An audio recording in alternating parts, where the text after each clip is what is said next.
Good morning, all. Brian S. Pratt here. I'm going to read chapter 22 of Fires of Prophecy, book 2 of the Morsai Saga. On a side note, I posted a video over at TikTok about two skunks walking through my backyard. I mentioned in there about shooting them. Everybody's up in arms about that. Oh my goodness. But then again, they've never had one kill your chickens, and they've never had one let loose under your house. Imagine living with skunk smell for 2 weeks. You change your mind after that. Anyway, I have no plan to shoot them right now. I think they're beautiful too. But you gotta do what you gotta do, right? So chapter 22. We're back to Maiko. The days since the fall of the City of Light blurred together until he no longer knew how long it had been. His butt had finally stopped aching from sitting on the seat in the wagon. His was but one of several wagons loaded with slaves. Michael stared numbly out at the ocean as the wagon continued its journey, to where he didn't know, nor really cared anymore. He had been certain that James would have found him by now, but day after day of hope unfulfilled left him doubting if he would come at all. After all, he was only one boy and a street rat at that, hardly worth risking one's life for. Why had he thought that James would even bother coming after him? His arm still throbbed where he got cut by a fellow slave back in Azek. It was during the night after they arrived in the city and had been placed in holding pens with other slaves. During their journey, as they came to different cities, they would stop off at the local magistrate's building, and some slaves would be taken off or others added. Often the ones who were added were those who had been sentenced by the courts for some heinous crime and were on their way to wherever their sentence decreed. It was during one such stop the day before their arrival at Azek that they acquired an individual who took an immediate dislike to Maiko. When the man was put in the wagon, he sat across from Maiko. The chain from the manacle on his foot was secured to the same eye-ring in the bed of the wagon as was Maiko's.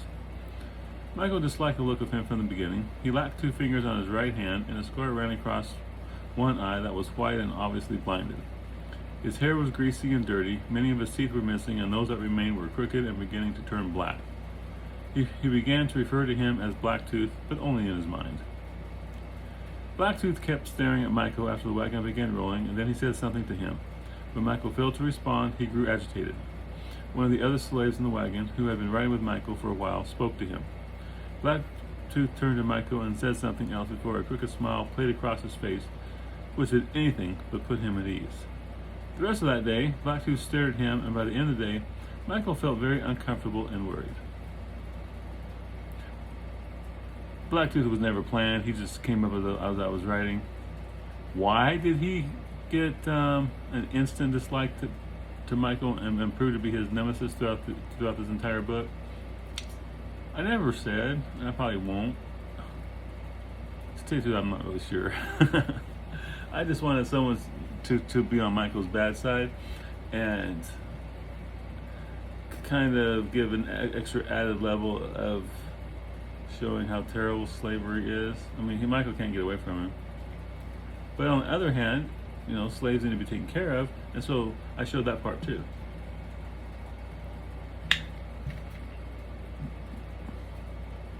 When the slave caravan stopped for the night, they unloaded the slaves and had them settle in close together for the night.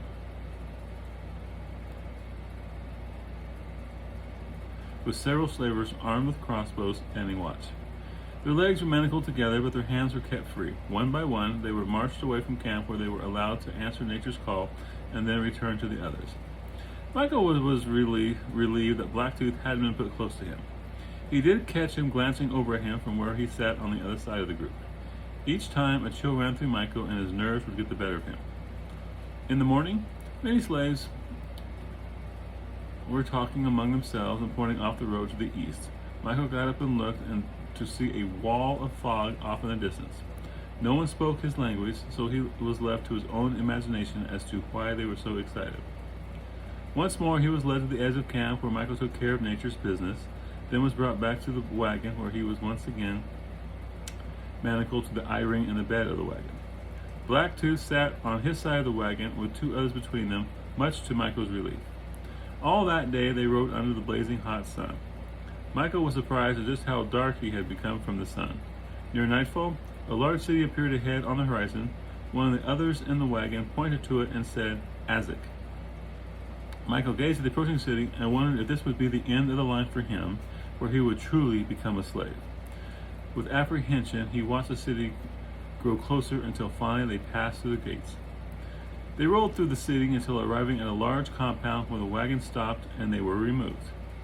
Feet still manacled, they were led into the building and divided into 2 holding pens where their manacles were removed.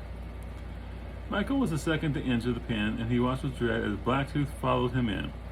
When Blacktooth saw him, he broke into that smile that set Michael's nerves on edge. Trying to put as much distance between them as possible, Michael moved to a far corner and settled down. He watched Blacktooth as he went over to several others in the far corner and spoke to them. From the way they acted, it didn't look like as if the others knew him at all. The only time when Michael left his corner was when they were fed and when he had to use a slop bucket. It wasn't long after they were fed that the light faded with the coming of night. The slaves settled down to get what sleep they could. Sometime in the middle of the night, Michael was awakened when someone grabbed him. Startled, he tried to break free, but the man only laughed. Blacktooth. Frantic now, Michael struggled harder and struck out with his elbow, catching Blacktooth in the side. Blacktooth's grip loosened slightly, but it was enough for Michael to wriggle away. In his haste to get away, Michael tripped over a sleeping slave who cried out in protest. In the dim light filtering through the windows, he saw Blacktooth approaching with something glinting in his hand. Michael backed away and hollered, "Help! Guards!" Blacktooth said something and then rushed toward him. Let's say toward out. Michael kept hollering as he tried to get away from Blacktooth. The other men in the pen realized what was going on and quickly moved to the edges to get out of the way. Someone called for the guards as well, and the whole area was in an uproar with words and cheers, none of which Michael understood. 1 second.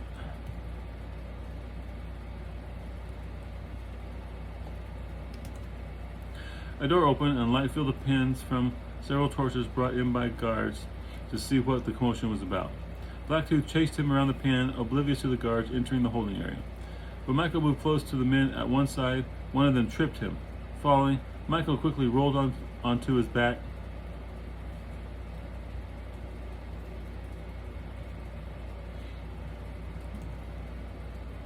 and Blacktooth was right on top of him. The knife held in his hand struck down, opening up a long cut in his left forearm. Suddenly, the door of the pen opened and guards rushed in. They grabbed Blacktooth before he could strike again. They immobilized his arm and removed the knife. They hollered to others as they took Blacktooth out of the pen. 2 slavers came in with a wooden block and set it on the floor beside the pen. They brought Blacktooth to it and laid his right arm, the one that had held the knife, across the top of it as another guard drew his sword. With a quick motion, he severed Blacktooth's hand from his arm. Blacktooth shrieked in pain as his hand fell away. One of the guards took a torch and placed it to the stump, cauterizing the wound and stopped the blood flow, which caused Blacktooth to cry out again as his flesh sizzled in the flames. The smell of burnt flesh and hair filled the pen with a nauseating odor. When the wound was sealed, they threw Blacktooth back into the pen, and one of the guards made an announcement which Michael was unable to understand, but he got the gist of it. Don't cause trouble, or you'll be punished severely. Then the guards took the block away and once more left him in the darkness as they filed out of the holding area. Once Michael's eyes became adjusted again to the gloom, he made out Blacktooth on the ground, holding his stump as he moaned in pain. He couldn't see as much as feel the hate for him radiating from Blacktooth. His own wound seeped blood throughout the night, but by morning had stopped and a scab had begun to form. So why did they cut off Blacktooth's hand? I've had a couple questions about that. You know, people felt it was rather excessive for what happened. Well, the only way slavers can maintain order among slaves is the threat of retribution. You know, you do something bad's going to happen to you. And Blacktooth, well, he's missing teeth, right? He's missing fingers on his right hand, so he was already in a bad way. So cutting off a hand that's missing fingers, you know, he wasn't going to be really effective in whatever he did anyway because he's missing fingers, right? And so just cut the hand off, and that showed everybody that in that pain you don't do it. You don't mess around, or you're going to lose a hand or whatever.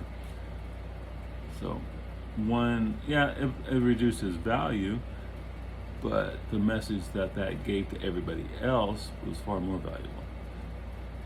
Anything that can prevent a slave riot is revolt is money well spent, I guess. That had been several days ago. Just how many, Michael wasn't sure. He lost count as every day was the same. He looked down to where Blacktooth sat, and whenever their eyes met, naked hatred was all he saw reflected in his eyes. He was certain that given the chance, Blacktooth would kill him, but without his right hand, Michael was confident that he could defend against any attack he might try. A day or so ago, the road turned south as it followed the coastline. They rolled into a large city and made their way down to the docks to drop off 2 slaves while picking up 3 more. It now numbered 6 wagons with 16 slaves packed into each. The ships with their sails gave Michael a moment's pleasure as he imagined sailing upon the seas in them, like many a story heard from bards and minstrels. To feel the sea air and the spray of the waves as your ship crashed through them, Michael could only dream. But the dream was to be short-lived, for they once more returned to the road and continued on their way, leaving the ships behind. Michael looked to the sea as they rowed and occasionally saw ships passing by on their way to who knew where. Ever since being in the port, he had a strong desire to be upon one. That night, during the wee hours of the morning, Michael was awakened by shouting as guards rushed about. He saw a couple with crossbows mounting the horses and heading off into the desert. The slaves muttered amongst themselves until a slaver came over and told them to be quiet. Michael lay back down, wondering just what all that was about. In the morning, when he got back on the wagon, he saw 4 dead bodies at the edge of camp. Slaves that he later came to understand had tried to make a break for it in the night. Which one of them had been Blacktooth, he thought wistfully. The ones that tried to make him a break for it were, I'm thinking that they came from the City of Light. Trying to escape through their fate and go back north. But, slavers have been doing this a long time, and they know what to do. Another passage of days found them rolling into another port town and headed toward the dock area. Several ships were in the process of loading or unloading cargo. The wagons pulled up next to one, and a slaver got down off the lead and walked up the gangplank onto the ship. Michael figured on them transferring more men either to or from the ship. When the slaver came back to the top of the gangplank, he hollered to the other slavers, and they began removing all the slaves from the wagons, and they were led up to the ship. Excited about being on a ship, but apprehensive as well, Michael looked around as he walked up the gangplank and was led to a hatch where he climbed down into the hold. The hold was a place of stale air and unpleasant odors. They were led to eye-rings secured to the hull, and their manacles were secured to them. Left in the dark, Michael grew scared and a little nauseous as the motion of the ship and the odors filling the hold. After what seemed like hours, the ship finally began to move. Even though he was manacled in the cargo hold as a slave, Michael enjoyed the roll of the ship despite being nauseated as it made its way out to sea. After 20 minutes of the voyage, one of the slaves down from Michael threw up when the rocking of the ship got the better of him. The odor only added to the already unbearable stench in the hold. Michael's stomach protested. Before too long, others began losing the contents of their stomach as well, including Michael, who could no longer stand the combined odor and the rocking of the ship. The voyage that started out as one of excitement had turned into pure misery as he got sicker and sicker. At last, the rocking of the ship diminished, and they felt the hull scrape alongside another dock. The ship came to a stop, and they heard footsteps on the deck above coming to the hatch. The hatch opened, allowing light and fresh air to come in, much to everyone's relief. A sailor came and removed their manacles from the eye-rings in the floor. They were then told to come up, and when Michael stepped from the foul hellhole, he saw that the ship was moored next to a small pier on a heavily forested island. At the end of the pier stood several buildings, as well as a guard tower upon which 2 guards armed with crossbows stood watch. The men disembarked and formed into lines upon the pier. A guard stepped forward and took several papers from the captain, and then turned to the slaves. After making a short speech that Michael was unable to comprehend, they marched along the pier toward an area with several large barrels. A slave stood with a bucket near the first. As the first of the new arrivals reached the slave with the bucket, he poured water over the slave's head and then commenced to remove as much of the filth acquired in the hold as he could. When Michael's turn came, he stepped forward and felt the water flow over him, the stench from the hold at last being washed away. A faint odor remained despite his efforts, but nothing like what they smelled like before. What they had smelled like before. A hot bath would do the trick a whole lot better. After the last of the slaves had had a bucket's worth of water poured over him, the line moved again. They marched for about an hour, the fresh air and exercise a pleasant change after the length of time on the wagon and then in the bottom of the cargo hold. From out of the forest, a wooden palisade suddenly appeared and began running along the side of the road. Guards armed with crossbows walked along the top of the wall and looked their way as they approached. A gate large enough to accommodate a wagon swung open as they neared the middle of the palisade, and they were marched through. Once on the other side of the gate, Michael saw a large open pit in front of them, with a winding road that followed the outer edge as it circled down into the depths. Surrounding the pit were many wooden buildings, with the wall encompassing the entire area. Wagons rolled along the road as they made their way from out of the depths of the pit. The guards marched Michael and the others toward the road that led into the pit, and then followed the road as it descended into darkness. So, Michael has at last reached his destination, which, as we will learn in a forthcoming chapter, are the iron mines of Sorna.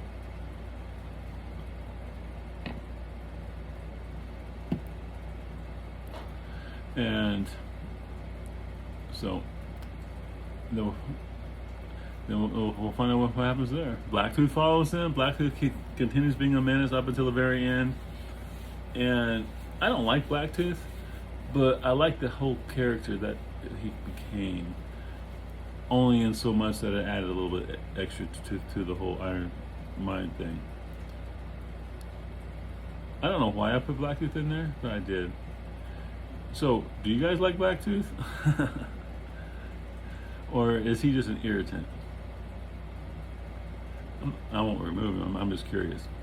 So tomorrow will be chapter 23, and then again, like I said before, once I finish this book, I will focus on completing book 4, Relic of the Ancients, and we'll get that done. Man, I'm really pushing for the end of August, and it's going to be close. I mean, it's going to be really close. Because I've still got a ways to go to write it, and I mean, not a long ways, obviously, but I have a habit of keep adding things, because as I'm writing, things pop in my head and I put them in there because they sound interesting or cool. Like the whole Blacktooth thing. You know, I didn't plan Blacktooth, but when I was writing this, was writing Michael as a slave, boop, Blacktooth just popped in there, and so I added him. And I do that all the time. My mind is constantly churning with ideas. I mean, I have enough ideas in my head for books I'll probably be writing until the day I die on different things. So, thanks for hanging with me. If you haven't already, like every video you watch. That does a world of good for me, apparently. I don't know if it does or not on YouTube, because I get very few views on my stuff. But I guess I'm not very exciting. Yeah, I've said that too many times before. I probably should stop talking about that. But anyway, like it, share it, comment. All that tells the algorithm, hey, this is interesting stuff. But I think once I get more fans, like another 100,000 fans maybe, then this will probably pick up. Because I've got my Facebook page, I've got about 2,400 followers there, and about 8 are following YouTube. So that's about one every 300 people who are following me on Facebook fan page will follow me here too. So I keep hoping. Oh, I won't stop. I enjoy it. But and now, if you guys just stop commenting altogether, I might lose interest. But I like the comments. I like the questions. I like the interplay. It's interesting. And of course, as the books progress, it gets more and more interesting. Well, I'm going to wind this down. And yeah, that's it. See y'all later.